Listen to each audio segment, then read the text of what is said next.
Alléluia. Alléluia. Deux choses m'ont marqué depuis que ce programme a commencé.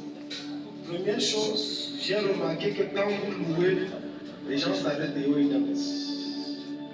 Depuis vendredi, j'ai vu ça, j'ai dit, wow, quelle émotion extraordinaire. L'esprit de Dieu, il est dans cette époque.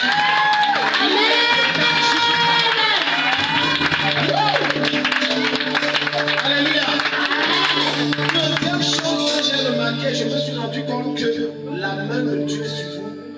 Je ne sais pas qui vous a fait tourner ce sketch, mais vous avez été purement et simplement inspiré du Saint-Esprit.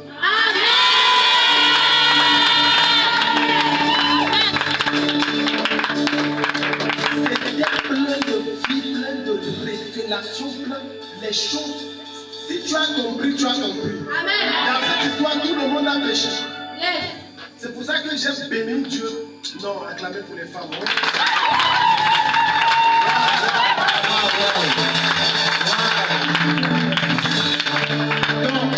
ce matin, ça sera toujours une maman qui va nous entretenir. Amen. Amen. Elle a donné un magnifique message qui a été briefé par les femmes, je crois, vendredi. Alléluia. Amen.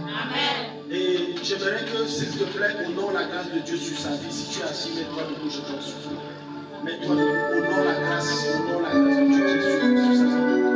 Elle va venir enseigner en maximum 40 minutes. Si elle a tué ces 40 minutes, sinon 30 minutes, les conséquences, n'est-ce pas, de l'infidélité. Regardez, tous les actes que tu poses ont des conséquences. Même les actes que tu poses dans le secret, tu crois que personne ne connaît. Ça a des conséquences.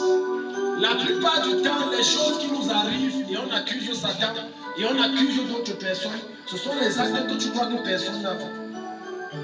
Oh, Dieu a vu.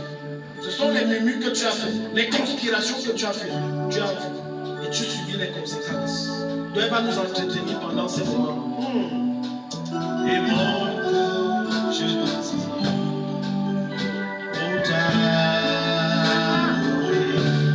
Est-ce que tu peux parler à Dieu? Baisse la tête. Mon âme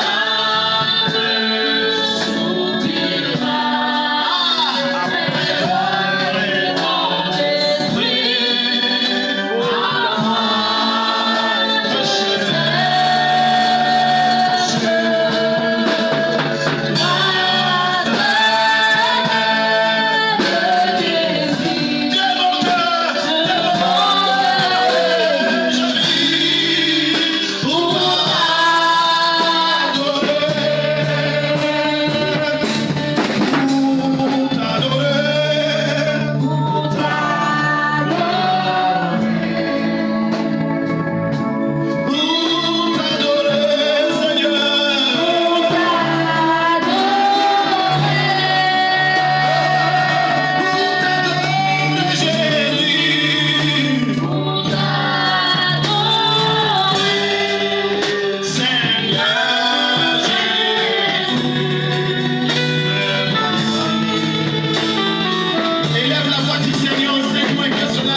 gloire revienne au Seigneur. Celui-là dont nous sommes venus honorer en ces lieux. Nous allons prier. Éternel notre Dieu, notre roi, nous te sommes infiniment reconnaissants et nous te donnons toute la gloire. Nous te disons merci Seigneur pour ce programme. Merci Yahweh pour ce moment. Papa, depuis le début jusqu'à cet instant, tu as cheminé avec nous. Tu t'es manifesté Seigneur, tu nous as visités. Tu as béni chacun de nous Seigneur. Nous voulons t'en être reconnaissants. Et nous voulons te dire Seigneur que nous bénissons ta présence. Nous bénissons ta manifestation glorieuse. Nous continuons à t'invoquer, Papa. Toi qui tu disposes de nos cœurs, Seigneur Jésus. Que tu aies tout ce qui est du genre à nous empêcher de recevoir de toi ce matin soit détruit, Seigneur. Et que ton Saint-Esprit prenne la place qui est la tienne et rende le ministère. Je prie pour moi, Seigneur. Je suis un instrument sur tes mains. Je me dispose à ta sainteté. Je me dispose à être utilisé par toi, Seigneur. Papa, accomplis la mission que tu t'es fixée en ces lieux. Permets que ton peuple soit amplement béni et qu'à la fin, la gloire te revienne pour l'éternité. Au nom de Jésus-Christ. Amen. Amen.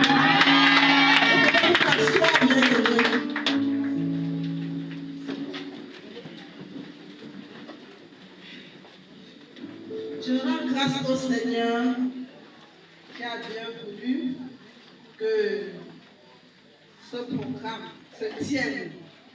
Et je bénis les mamans, je bénis le pasteur, je salue la présence des hommes en ces lieux. Et je vous dis que je suis une femme, je prends la parole devant vous et je respecte votre autorité. Nous sommes ces femmes soumises. Je prends la parole sous votre contrôle. Que le Seigneur vous bénisse. Amen. Que le Seigneur bénisse son serviteur. Amen. Bien aimé, nous avons commencé ce programme mercredi. Et le thème, c'est les causes et les conséquences de l'infidélité dans le foyer, en milieu chrétien. Le premier jour, nous avons défini ce que c'est que l'infidélité. Nous avons dit que l'infidélité, c'est le fait d'avoir des rapports sexuels en dehors du mariage. L'infidélité, c'est le manque de fidélité, c'est le manque de respect à un engagement pris. Le manque de respect à une parole donnée. Bien aimé, avant de continuer, je vais vous dire que je ne suis pas venue nous apporter quelque chose de nouveau. Je suis venue juste nous rappeler ce que nous connaissons déjà. Parfois, nous avons tendance à oublier. La vie chrétienne, c'est ça. Une vie de répétition. Lorsque nous nous retrouvons chaque jour, c'est pour nous rappeler les paroles de Dieu afin de pouvoir puiser les forces nécessaires qu'il nous faut pour tenir ferme jusqu'au jour de l'avènement de notre Seigneur. J'ai béni Dieu quand j'ai vu louer, quand j'ai vu danser. Bien aimé, il y a la joie dans la présence de Dieu. Je ne sais pas qui souhaiterait rater cela. Si déjà ici, nous avons vu ce qui s'est passé le matin et le pasteur a témoigné, lorsqu'on chante, on danse, les passants s'arrêtent aussi pour danser. Et cela m'a rappelé le dimanche passé dans notre assemblée. En passant, je suis Marie-Belle Tchunke. Le temps que le pasteur m'a donné ne me permet pas de prier. Je suis Marie-Belle Tchunke, je m'excuse. Je suis Marie-Belle Tchunke. Marie-Belle Tchunke, c'est l'épouse de Tchunke Emmanuel. Il n'a pas pu être là à cause du problème de santé. Mais certains de vous l'ont vu ici au mois de mars, lorsqu'on devait animer un séminaire de couple. Le Seigneur n'a pas voulu que je sois là parce que j'étais en voyage. Et aujourd'hui, lorsque je suis ici, son état de santé ne permet pas qu'il soit là. Mais toutefois, toute l'assemblée a ses salutations. Amen. Je disais que cela, ce que le pasteur a dit, il m'a rappelé ce qui s'est passé dans notre assemblée. Je suis à l'assemblée apostolique, la paroisse de Dam. Nous encadrons les étudiants. Nous travaillons beaucoup plus avec les étudiants. Le dimanche, un monsieur est entré et pendant les présentations, il dit qu'il passait. Il a entendu louer le Seigneur. Il a vu une maman danser tellement pour le Seigneur.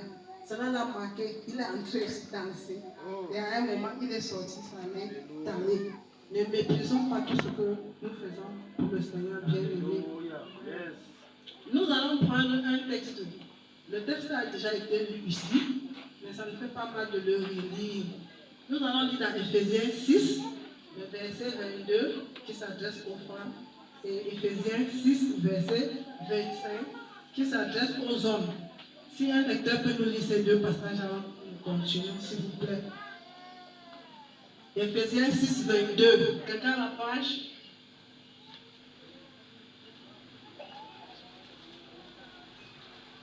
Personne n'est à la page?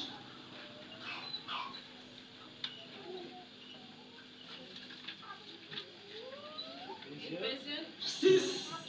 Éphésiens 6, verset 22, il est écrit: Je l'envoie exprès vers vous pour que vous connaissiez notre situation. Éphésiens 22, s'il vous plaît, c'est 5, pardon, je vous en prie, 5. 5, 22, je vous en prie, 5. 5, 22. Femmes, soyez soumises à vos maris comme au Seigneur.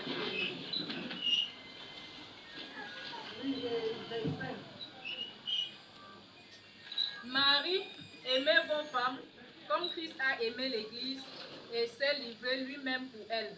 Merci. À vos maris comme au Seigneur.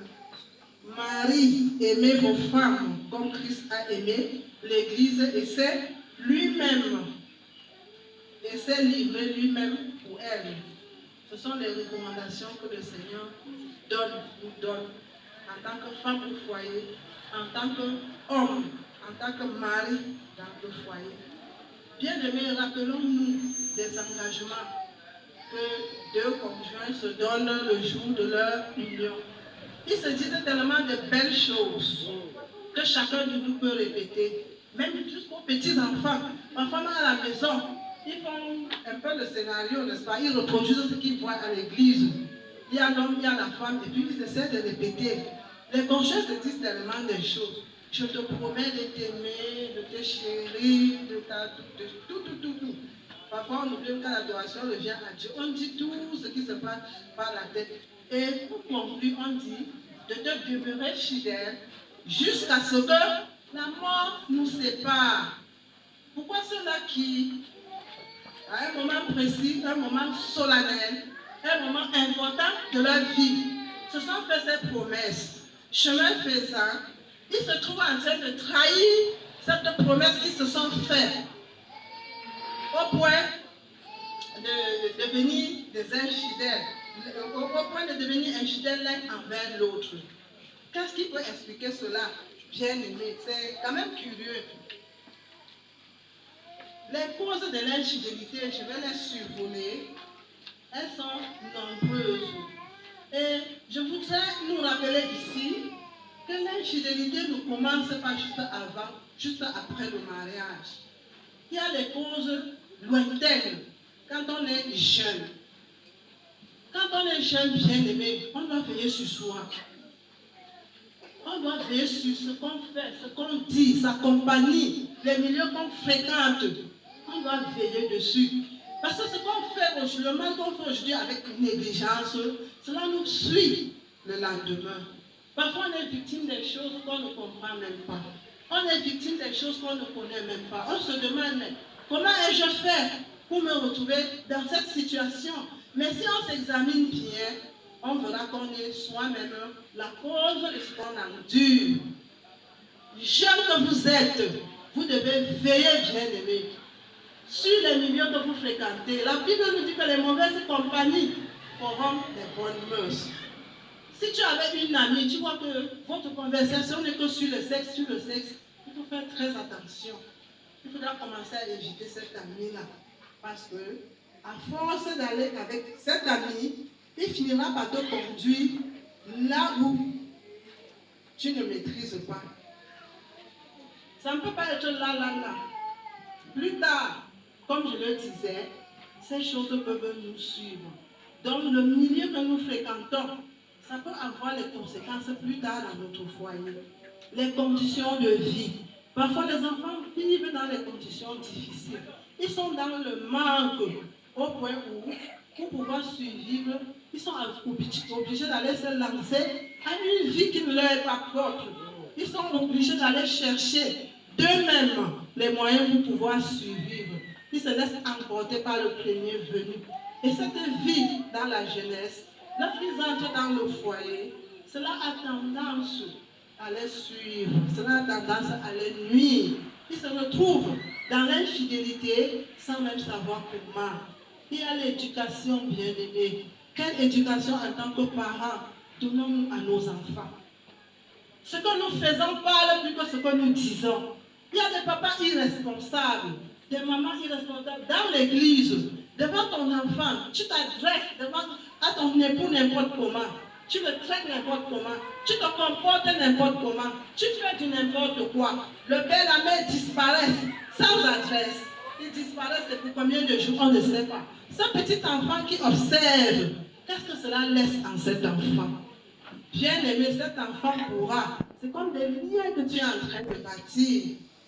C'est un exemple que tu es en train de donner à ton enfant. Demain, quand on va t'appeler, on te dit que voici ta fille que j'ai épousée, ton fils que j'ai épousé, voici la vie à laquelle il ou elle me soumet. Peut-être tu ne seras même plus dans les dispositions pour reconnaître que cela lui vient de toi. Bien aimé, que le Seigneur nous aide dans l'éducation de nos enfants. Que le Seigneur nous aide à bâtir des enfants qui feront notre fierté demain, surtout dans le sens de l'infidélité. Donc, nous sommes, ce qui est l'objet de notre partage, les moments de loisirs.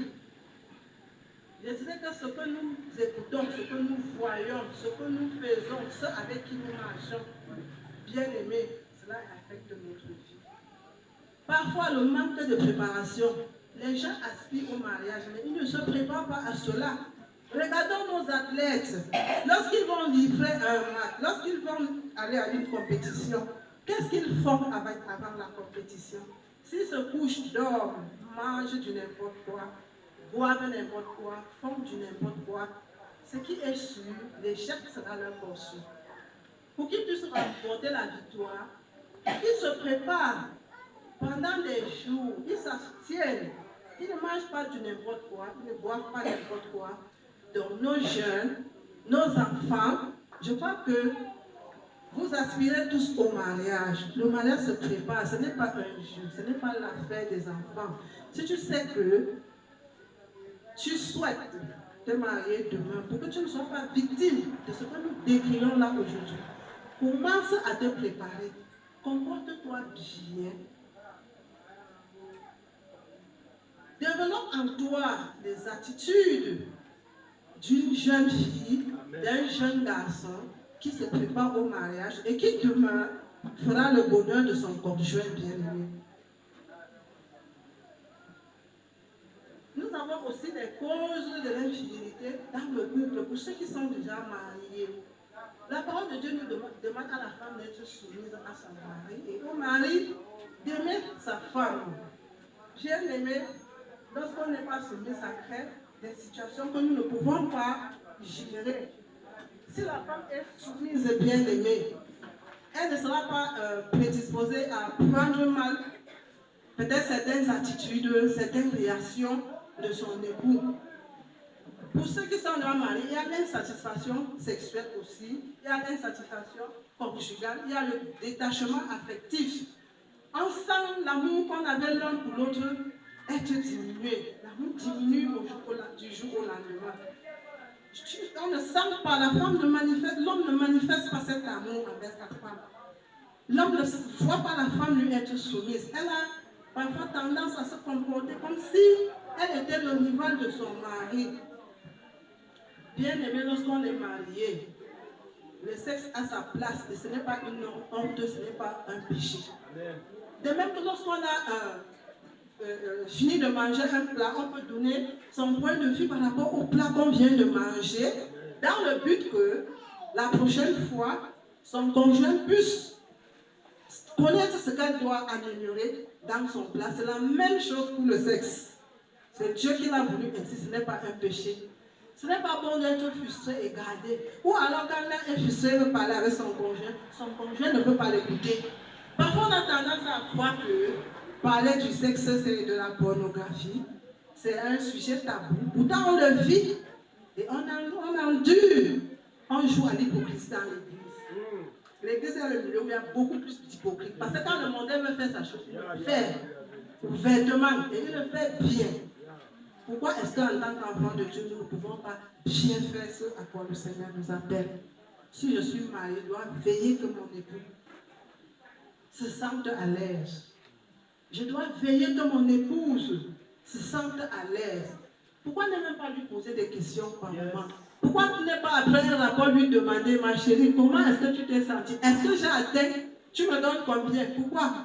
Est-ce que c'est un péché? Bien aimé, si vous ne faites pas cela, vous allez souffrir, même en silence. Vous allez souffrir. Votre foyer sera fragilisé. Le manque de dialogue dans le foyer, bien aimé, les couples doivent dialoguer, ils doivent avoir des complicités. Des longues séparations. S'il n'y a pas de raison à cela, cela n'a pas sa place. Bien aimé, parfois, l'infidélité dans le foyer, c'est une question soit d'éducation, de valeur. Si on ne connaît pas sa valeur, on ne sait pas pourquoi. À quoi est-ce que quel est le sens de mon foyer? Quelle est la place que mon foyer occupe dans mon cœur? Si je sais que mon foyer, c'est le lieu où il fait beau vivre, et je ne peux pas avoir encore un autre milieu comme cela. Et si je ne suis pas à l'aise dans mon foyer, je serai à l'aise où chacun va se donner pour que son foyer soit le paradis sur terre. Et c'est ce que Dieu a déjà destiné notre foyer à être le paradis sur terre. Si notre foyer devient l'enfer, c'est nous qui serons la cause. Et Dieu a déposé en nous tout ce qu'il nous faut pour faire de notre foyer le paradis sur terre. Bien aimé, d'autres causes que je peux encore citer. Si tu es une femme mariée et que tu n'as pour ami que les femmes célibataires, qu'est-ce que vous allez bien partager ensemble? Si tu n'as pour ami que les femmes prostituées, tu vas aller pour qu'elle te raconte sa mésaventure de la nuit passée, pour qu'elle te raconte comment elle fait pour jongler les hommes. Et tu vas aussi te retrouver en train de jongler ton époux à la maison parce que tu t'es retrouvé sur avec une mauvaise compagnie. Bien-aimés, nous devons veiller, prendre soin de notre foyer. Et les hommes, pour les hommes, si nous sommes sales, de façon que peut-être quand notre mari a besoin de nous, il sent des mauvaises odeurs se dégager de nous. Qu'est-ce que nous voulons bien? Parfois, comme il sait que non, il ne peut pas aller chercher, donc il supporte quand même. Mais nous ne sommes pas en train de bien faire. Nous avons des femmes irrespectueuses, des femmes méprisantes. Tout cela, nous l'avons suivi ici. Des femmes paresseuses. Son mari a mangé, on ne sait pas. Est-ce qu'il mange bien? On ne sait pas. Il va aller manger où? Bien aimé, dans le couple, pour que nous puissions éviter l'infidélité, l'insatisfaction sexuelle ne doit pas être la part des conjoints. Les conjoints sont là, on dit que à partir du moment où vous êtes mariés, l'un appartient à l'autre. Donc chacun doit veiller à cela. Nous devons mettre de côté l'orgueil, nous devons mettre de côté tout ce qui est du genre à nous nuire. Pour les couples immatures, parfois, ils ont de longues périodes de séparation sur le plan sexuel. Ça ne doit pas se passer ainsi. Bien aimé, en ce qui concerne les conséquences de l'infidélité, nous devons retenir que nous avons vu, nous ne sommes qu'en train de répéter ce que nous avons vécu ici. L'infidélité conjugale détruit ce que le couple a de plus cher et rend malheureux, bien aimé. L'infidélité conjugale, ça détruit ce que le couple a de plus cher et cela rend malheureux. Derrière l'infidélité, il y a la souffrance. La souffrance à tous les niveaux. Le conjoint qui se livre à l'infidélité. Bien aimé, voyons. Si l'infidélité était une bonne chose, pourquoi le faire en cachette? Imaginons toute la peine qui se donne, tout le calcul qui se fait pour tromper son conjoint, il ou elle. Imaginons toutes les dispositions qu'il prend. Imaginons tous les efforts, toute l'énergie. L'infidélité, bien aimée, ça rend malheureux. L'infidélité fait souffrir. L'infidélité appauvrit. Nous avons vu cela ici tout à l'heure. Je ne fais que répéter. L'infidélité fait souffrir. L'amour véritable attendu de l'homme par la femme, elle ne l'obtient plus. Parce que cet amour est livré à une autre. Pareil pour l'homme.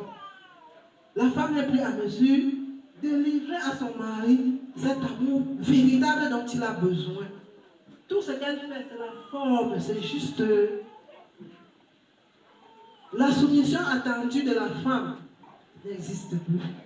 Pourquoi est-ce qu'elle va se soumettre? Elle a trouvé mieux ailleurs. Elle a trouvé quelqu'un qui remplace pour elle, qu'elle croit remplacer pour elle valablement son mari. Toute la soumission qu'elle devrait accorder à son mari, elle l'accorde à celui du dehors. Tout l'amour que l'homme pouvait accorder à sa femme, selon que le Seigneur le lui recommande. Homme, aimez votre femme. Cet amour, il le transporte pour une femme étrangère. Est-ce qu'à ce moment, il aura encore besoin de s'asseoir et chercher à connaître les besoins de son épouse ou de son époux? Est-ce qu'il aura encore le temps de chercher à connaître quelles sont les difficultés, quels sont les défis de son conjoint? Est-ce qu'il aura encore ce temps? Puisque toute l'affection est ailleurs, bien aimé. Le respect mutuel n'existe plus. On se lance les paroles n'importe quand, n'importe comment, n'importe où. On se traite n'importe comment, n'importe où. Puisque entre couples, il n'y a plus rien à gagner. On croit qu'il n'y a plus rien à gagner. Pourtant, tout reste encore à gagner, bien aimé. La confiance, il n'y a plus de confiance l'un envers l'autre. Les soupçons. La confiance cède la place aux soupçons. Tu vas imposer un bon acte, l'autre va prendre mal parce qu'il ne te voit plus avec l'œil du premier jour. Celui qui était pour elle, pour lui, un ange est devenu un démon. Est-ce que ce n'est pas toi par hasard qui as fait d'elle ou de lui ce démon? Les biens du foyer sont dispersés. Les biens du foyer sont dilapidés. On les utilise pour le bonheur d'une autre personne. Et quand tu reviendras dans ton bon sens, et que tu reviendras dans ton foyer, est-ce que tout ce que tu as, d'autres s'en vont même jusqu'à construire, acheter des biens, ce qu'ils ne peuvent pas offrir à leur maison, ils les offrent à la femme, à l'homme du dehors. Quand ce qu'il va attirer vers lui va te lâcher, est-ce que tu pourras ramener tout ce que tu as transporté à l'extérieur et toute cette peine perdue? Et bien aimé, lorsqu'on installe déjà ce climat dans le couple, à cause de l'infidélité, l'amour véritable, il n'y a plus la soumission, le respect, la confiance et tout c'est ce que l'on peut citer. Alors s'installe, comme nous l'avons dit, le mépris, la méfiance, l'irrespect, l'indifférence l'un envers l'autre. Les signes de la division deviennent manifestes. Parfois, on dort dans le même lit, mais on n'est plus ensemble. Pour certains couples, ils vont même jusqu'à séparer de chambres, voire même de maisons, voire même de villes. Et bientôt, on aspire au divorce. D'autres vont même jusqu'à divorcer. Bien aimé, nous devons prendre des dispositions pour que tous ces mots ne nous arrivent pas. Et lorsque les parents vivent toutes ces choses, ceux qui payent beaucoup plus le prix, bien aimé, ce sont les enfants. Les enfants sont plus exposés, les enfants sont plus vulnérables. Les enfants n'ont plus droit aux soins qui leur revenaient. Pourquoi? Parce que les biens de la famille, les bénédictions de la famille sont dispersées. On les utilise pour le bien des autres. Il y a même parfois certains enfants qui vont jusqu'à ne plus aller à l'école. Pas parce que papa n'a pas de moyens, pas parce que maman n'a pas de moyens, mais juste parce que les moyens que papa, que maman disposent, elle les utilise maintenant pour une tierce personne qui est même capable demain de lui cracher dessus, de lui nuire, de lui ôter même la vie. Il n'a pas à gagner. Tout ce qu'il veut, c'est ton corps, c'est tes moyens. Quand tu l'as déjà accumulé assez pour se débarrasser de toi, ou bien pour que tu ne sois pas un problème pour lui demain, il peut même te liquider, il peut te nuire. Et bien aimé, nous devons veiller à ce que ces choses ne nous arrivent pas, bien aimé, parce que les conséquences sont terribles, les conséquences sont horribles. Et je répète encore que dans toutes ces choses, les enfants sont les plus exposés, ils sont les plus vulnérables. Ce sont eux qui subissent les pires conséquences. Leur éducation est ratée. Parfois, certains deviennent délinquants. Ils sont abandonnés à eux-mêmes. Ils sont départagés. Quand déjà le couple est divisé, l'enfant va aller de quel côté? Le père est de son côté, la mère est de son côté. On a les enfants à gérer. Parfois, nous rendons nos enfants hypocrites. Ce sont les conséquences de l'infidélité. Quand l'enfant sait que son intérêt est du côté de la maman, il prend le côté de la maman. Si c'est que son intérêt est du côté du papa, il prend le côté du papa. Parfois, certains ne savent plus de quel côté aller. Est-ce que je dois être à papa? Est-ce que je dois être avec maman? Pourtant, c'est papa et maman qui ont fait l'enfant. Bien aimé, essayons de voir, de méditer. Dans quelle situation? Jeunes qui m'écoutent, écoutez et réfléchissez. Et prenez des bonnes résolutions pour votre vie. Ce que vous avez vu les parents vivre, vous devez prier chaque jour. Que cela ne vous arrive pas. Que nos échecs ne soient pas votre portion demain. Vous avez eu la grâce de connaître le Seigneur tôt. Que cela vous soit bénéfique pour toute votre vie. Et que cela où vous nous avez vu faillir, que vous preniez des dispositions pour être meilleurs que nous demain. 1 Corinthiens 6, le verset 16. Dit ceci: lorsque nous nous unissons à une femme, à une prostituée, que nous soyons mariés ou jeunes, nous devenons une seule chair avec cette personne. On unit son corps, on unit son âme. Donc, sa vie est unie à cette personne. On devient sa propriété, on devient son esclave. Ça veut dire quoi? Si cette personne à qui nous nous unissons, quel que soit ce que cette personne, ce sont les maladies physiques, nous les transportons avec nous. Si ce sont les maladies spirituelles, ce sont les esprits, nous les transportons avec nous. Et lorsque nous les transportons avec nous, où est-ce que nous allons avec ça? Dans nos maisons. Nous partons les propager dans notre maison. On va les distribuer à notre épouse, à notre époux. Et nos enfants qui naîtront, on va passer le temps à les délivrer.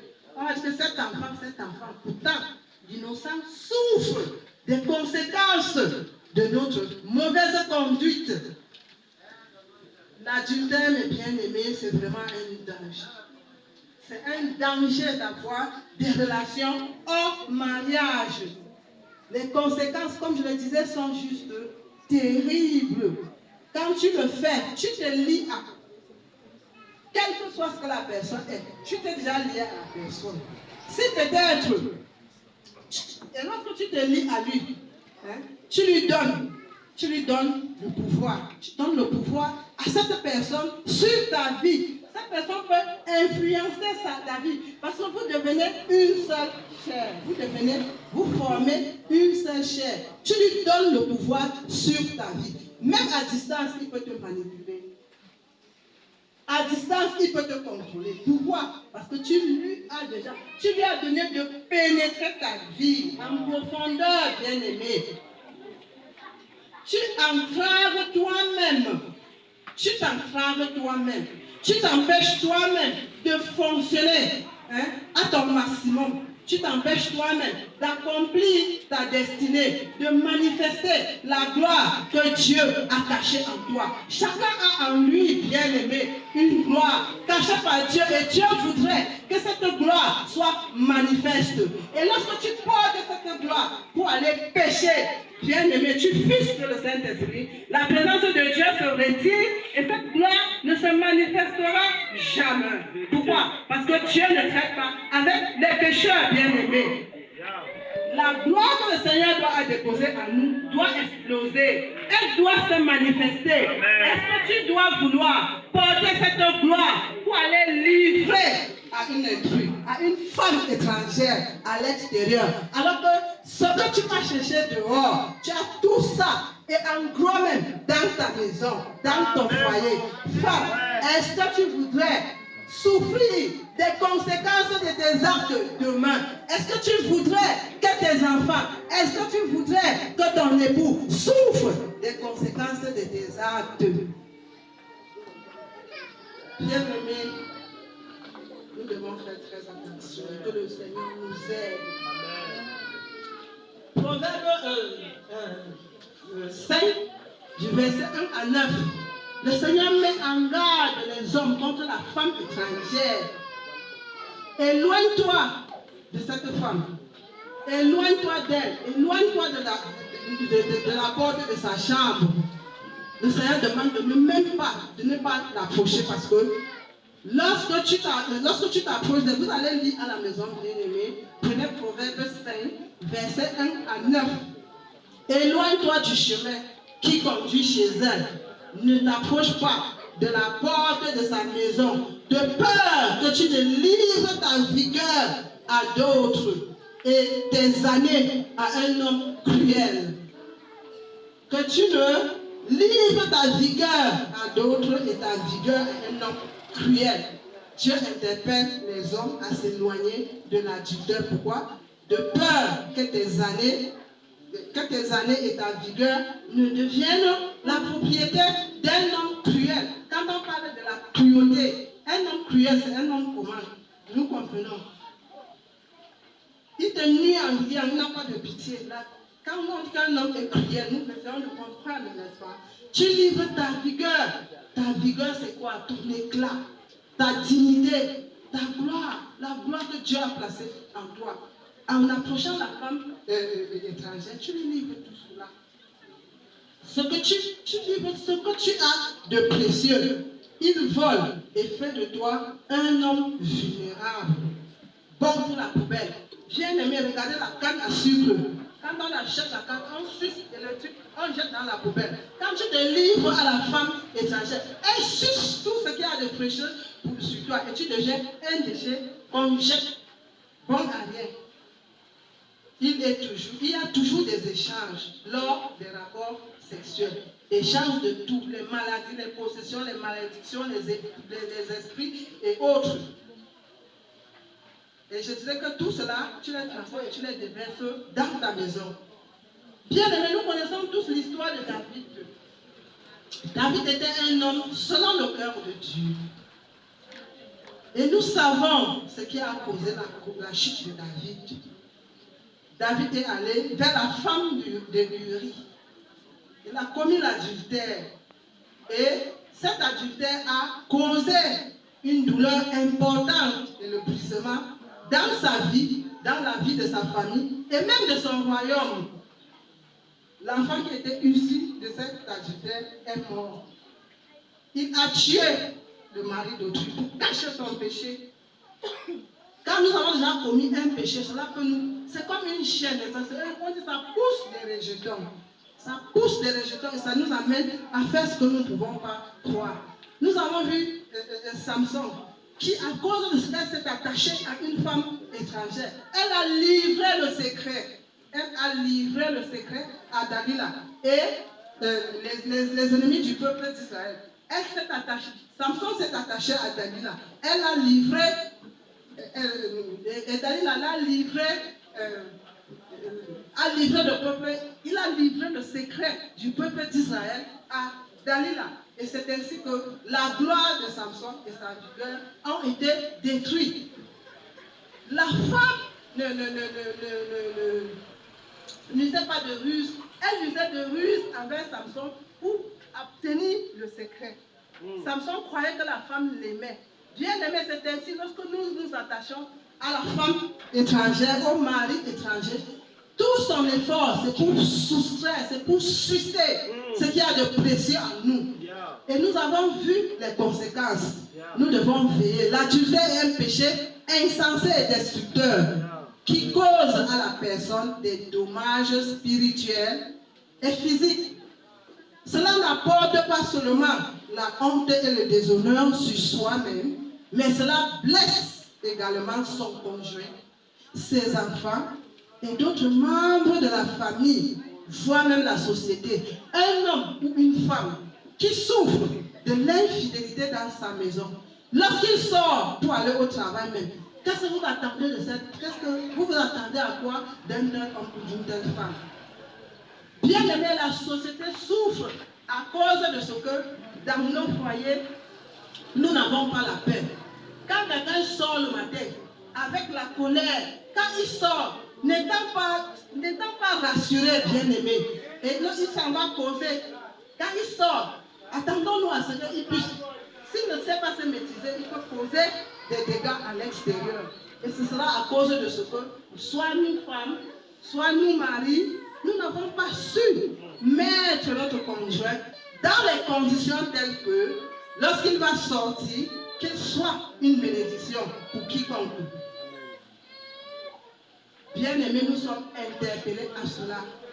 Dans l'amour que le Seigneur a demandé à l'homme de manifester envers sa femme, il doit se rassurer que à chaque fois que son épouse sort de la maison pour aller quelque part, elle part pour rapporter des victoires. Et pour cela, elle doit être dans de bonnes conditions. Si elle sort frustrée, les nouvelles qui vont nous revenir risqueront nous surprendre.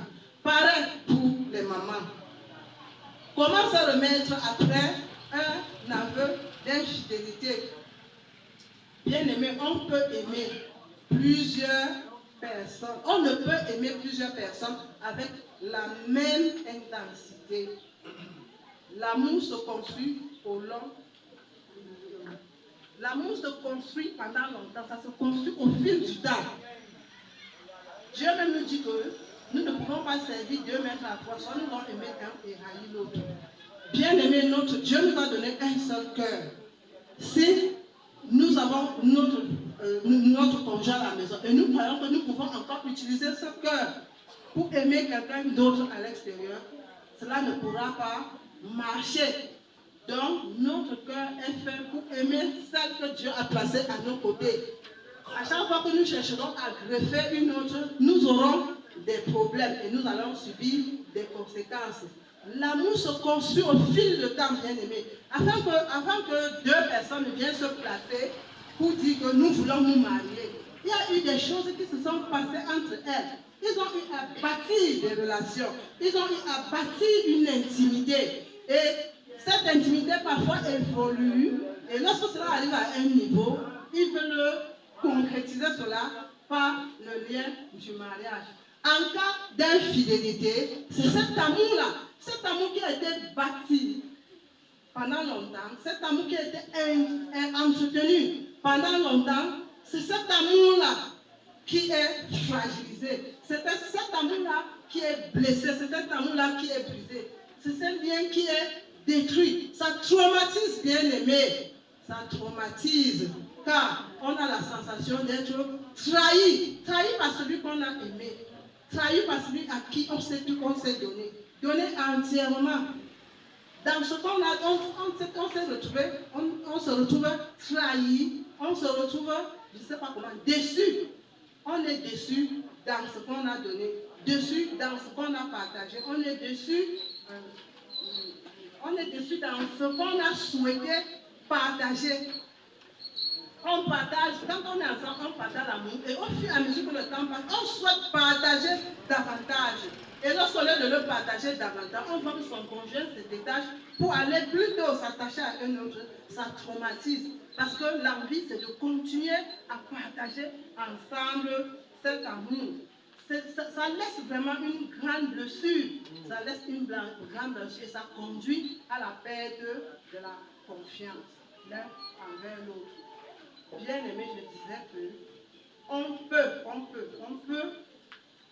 résoudre ce problème, bien aimé, d'infidélité dans le foyer. Si jamais on a eu, en tant que conjoint, à se retrouver dans ce cas d'infidélité, ce n'est pas la fin en soi. Le divorce n'est pas la solution. On peut revenir à son bon sens. Il faut beaucoup de temps. Il faut beaucoup de temps pour sortir de la situation, en cherchant à comprendre son conjoint, en voyant ce qu'il faut changer si on veut continuer la relation. Il faut restaurer la confiance. L'infidélité amène l'un et l'autre à se perdre confiance. Il faut restaurer. Il faut commencer encore à avoir confiance à son conjoint. Il faut croire que son conjoint peut nous revenir de tout son cœur, de toute sa pensée. Il peut abandonner cette infidélité. C'est un péché comme tous les autres. Donc il peut abandonner et revenir à son bon sens. Et c'est ce qui permet de ne pas... Ce qui permet de ne pas recommencer, c'est de comprendre ce qui s'est passé et de décider de rester dans une fidélité à l'autre. Bien aimé, qu'est-ce qui t'a fait tomber dans l'infidélité? Si tu cherches à comprendre ce qui t'a fait tomber dans l'infidélité, tu auras aussi la possibilité de t'arranger à ne plus tomber dans la chose. Je crois que lorsque nous péchons, et lorsque nous péchons et que nous allons pleurer devant Dieu pour ce péché-là, par la suite nous nous asseyons et nous cherchons à connaître qu'est-ce qui nous a fait tomber pour prendre les dispositions afin que les fois prochaines, nous ne tombions plus dans les mêmes péchés. Bien aimé, tout est possible dans un couple. Il y a des ressources qu'on ne peut imaginer. On peut se reséduire. Dieu a déposé en nous. Si j'ai perdu la confiance de mon épouse, si j'ai perdu la confiance de mon époux à cause de l'infidélité, je peux encore reséduire mon époux. Parce que c'est parce qu'il m'avait séduit que nous nous sommes retrouvés. C'est parce qu'il m'avait séduite que nous sommes retrouvés ensemble. C'est parce que je l'avais séduit que nous nous sommes retrouvés ensemble. Bien aimés, les époux peuvent bien se séduire. Ils peuvent encore reconstruire leur foyer et vivre même plus heureux que par le passé, bien aimé. Si jamais un couple parmi nous a déjà eu à souffrir de l'infidélité, tu ne crois pas que c'est une fin en soi. Tout est encore possible tant que nous sommes avec le Seigneur, tant que nous sommes au Seigneur. Et le Seigneur nous donne, il a déposé en nous tout ce qu'il faut pour reconstituer, pour rebâtir notre foyer et faire de notre foyer le paradis sur terre. Nous devons nous pardonner l'un l'autre. Nous devons demander pardon à Dieu et nous devons reprendre notre relation. Nous devons souder, faire à ce que notre relation soit plus soudée que par le passé. Bien aimé, je crois que si nous procédons ainsi, le Seigneur ne nous abandonnera pas. Il nous viendra en aide à nos jeunes enfants. C'est une grâce. C'est une grâce d'évoluer dans le Seigneur. Moi, j'ai connu le Seigneur à 30 ans. Et j'ai 60 ans. Je suis à ma 60e année. Parfois, certains disent le Seigneur Seigneur m'a accordé un an de plus. Je ne cache pas mon âge, bien-aimé. C'est une grâce. Je suis à 60 ans. Je suis à 38 ans de mariage. Nous nous sommes mariés sans connaître le Seigneur, les chemins faisant. Le Seigneur nous a accordé la grâce de le connaître. Et depuis que nous l'avons connu, il a été toujours fidèle, bien-aimé. Et je bénis Dieu pour nos jeunes enfants. Personne ne méprise votre jeunesse. Et vous aussi, mes enfants, mes bien-aimés, ne méprisez pas votre jeunesse. Votre vie est très chère. Et comme je l'ai dit, le Seigneur a déposé en chacun une gloire. Il faut que cette gloire explose. Pour peu que vous voyez quelqu'un ou quelque chose qui est sur le point de menacer cette gloire, il faut traiter cela avec la dernière énergie. Traiter cela avec rigueur. Ne permettez pas que les gens vous fassent des messages. Utilisez votre téléphone pour glorifier le Seigneur, pour évangéliser, pour connaître davantage le Seigneur bien-aimé et répandre le Seigneur autour de vous. Vous comprendrez cela plus tard. Alléluia. Amen. Que le Seigneur nous bénisse. Amen. Que le Seigneur bénisse sa parole dans nos cœurs. Que le Seigneur restaure nos foyers bien-aimés. Que le Seigneur nous donne encore assez de force d'aller de la femme. Et que tout ce que l'ennemi met sur notre chemin pour entraver notre marche dans notre vie conjugale, que le Seigneur nous donne d'avoir, que nos pieds soient semblables à celles des biches, qui nous donnent de surmonter toutes les difficultés sur notre chemin conjugal. Bien-aimé, l'ennemi a des raisons de nous jalouser. L'ennemi a de multiples raisons de convoiter ce que le Seigneur a déposé en nous. Ne lui donnons pas cette occasion. Je disais aux mamans le mercredi que, en tant que couple bien-aimé, nous devons nous entraider. Ce n'est pas bon que l'homme ou la femme se comporte de façon que, lorsque son conjoint vit des difficultés, qu'il ne se sente pas libre de venir s'ouvrir à lui. Moi, je voudrais, nous avons prié ici pour détruire en nous toute racine d'infidélité. Moi, je souhaiterais être avec celui-là que, lorsque je sens une mauvaise idée jaillir dans mon esprit et que je combats, je ne parviens pas, que je sois à mesure de venir lui dire que mon mari, comme tu vois là, depuis quelques jours, voilà les pensées que je combats. Voilà des pensées d'infidélité qui me traumatisent. Pour que comme j'ai combattu seul, je n'ai pas pu, qu'il puisse me soutenir afin qu'ensemble, nous puissions avoir la victoire. Ce n'est pas bon que je cache. C'est quand je vais tomber que je dis pourquoi ceci. Ou alors quand je viens lui dire, il considère cela comme si ça devient un problème. Bien aimé, arrangeons-nous à ce que notre foyer soit le lieu où il fait beau vivre, bien aimé. Quand le Seigneur a donné la femme à l'homme, il a dit quoi? Il a trouvé le bonheur. Le bonheur ne peut se vivre nulle part ailleurs que dans notre foyer. Mon foyer est un lieu de bonheur. Ton foyer est un lieu de bonheur. Pour la gloire de notre Dieu. Amen. Amen. Amen. Le Seigneur restaure le foyer. Amen. Je ne sais pas.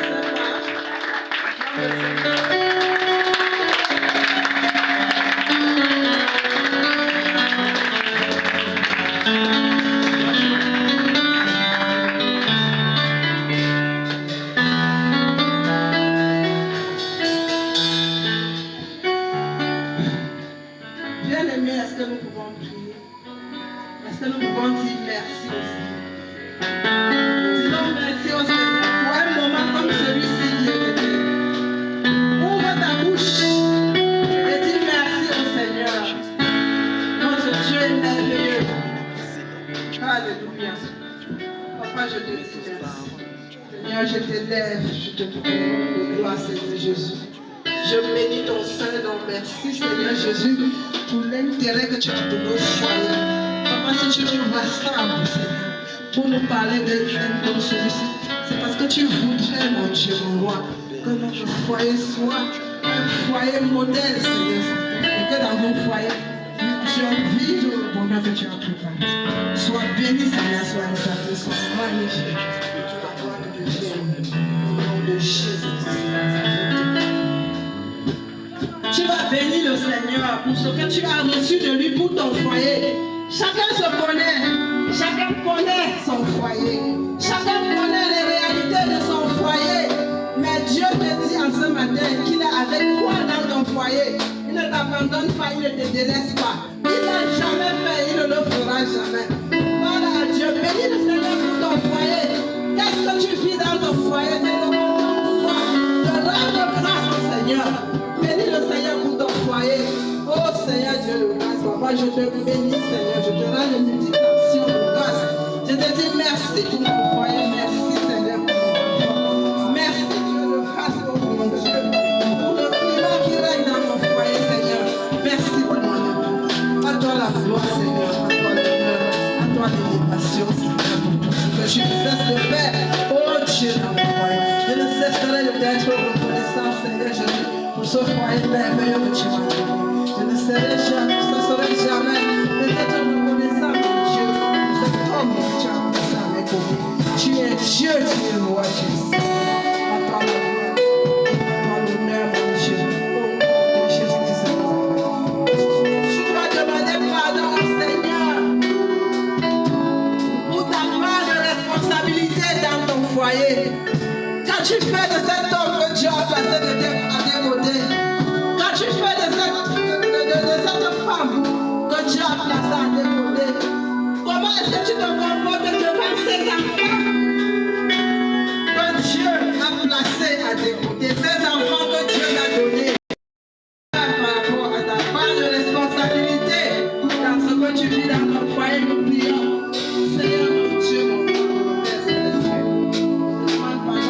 Les fois que j'ai été insoumise, je te demande pardon pour toutes les fois, oh Dieu, que je n'ai pas pris soin de mon époux comme il le fallait. Je te demande pardon pour toutes les fois que j'ai été en contre témoignage, Seigneur Jésus. Oh Dieu de grâce, pardonne-moi Seigneur Jésus. Pardonne-moi largement Seigneur Jésus. Donne-moi Seigneur la gloire. Tu es Dieu, tu vas prier pour demander à Dieu de donner assez de force à ton conjoint, de te pardonner pour toutes les fois que tu n'as pas rempli de ton rôle de femme à ses côtés, pour toutes les fois que tu as été infidèle. Peut-être que c'est une infidélité dont nous parlons en ce moment. Peut-être infidèle dans ton rôle de femme à ses côtés, dans les soins que tu devais lui accorder.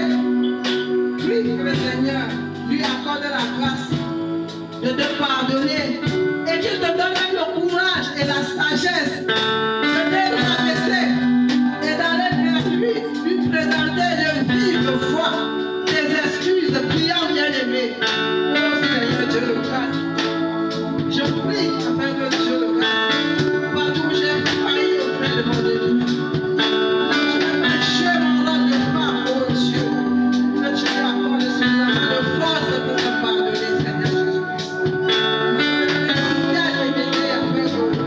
Les prochaines fois, que j'accomplisse mon rôle de femme. Que je prenne soin de lui comme tu le fais, Seigneur. Brise en moi tout ton père, Seigneur Jésus. En moi l'humilité, Seigneur Jésus. Afin que je puisse, oh Dieu, de vivre foi de présenter mes excuses. Tu es Dieu, tu es vrai, Seigneur. À toi la gloire de Jésus. Nous allons prier pour que le Seigneur détruise dans l'esprit de nos enfants tout mauvais comportement que nous avons affiché à leur endroit et qui pourra la nuit demain que le Seigneur vraiment nous pardonne cela et qu'il répare cela dans l'esprit de nos enfants, que nos enfants soient les imitateurs de Christ. Nous prions bien-aimés. Je prie dans le nom de Jésus-Christ. De ma part, Seigneur.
prier pour les couples présents dans l'église qui souffrent de l'infidélité.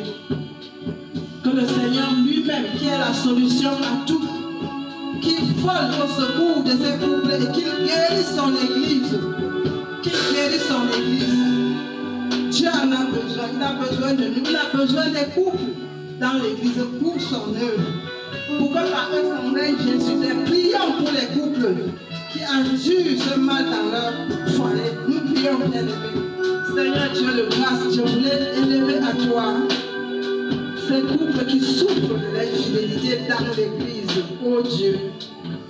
Papa, je prie afin que tu voles à leur secours et que tu leur donnes, Seigneur mon Dieu, suffisamment de force pour surmonter ce mal. Père Céleste, donne-leur suffisamment de force, Seigneur. Quel que soit ce qui les attire, Papa, que ces choses-là se brisent au nom de Jésus et qu'ils soient complètement délivrés, Père. Tu es le médecin suprême. Ce qui est impossible, Seigneur, à l'homme n'est rien à toi. Raison pour laquelle en ce jour, Seigneur, du haut de cet hôtel, je prie à toi afin que tu fasses grâce. Délivre, guéris et restaure ces couples pour ta gloire au nom de Jésus-Christ de Nazareth. Manifeste-toi, Seigneur. Manifeste-toi et que ce nom ne soit qu'un heureux souvenir.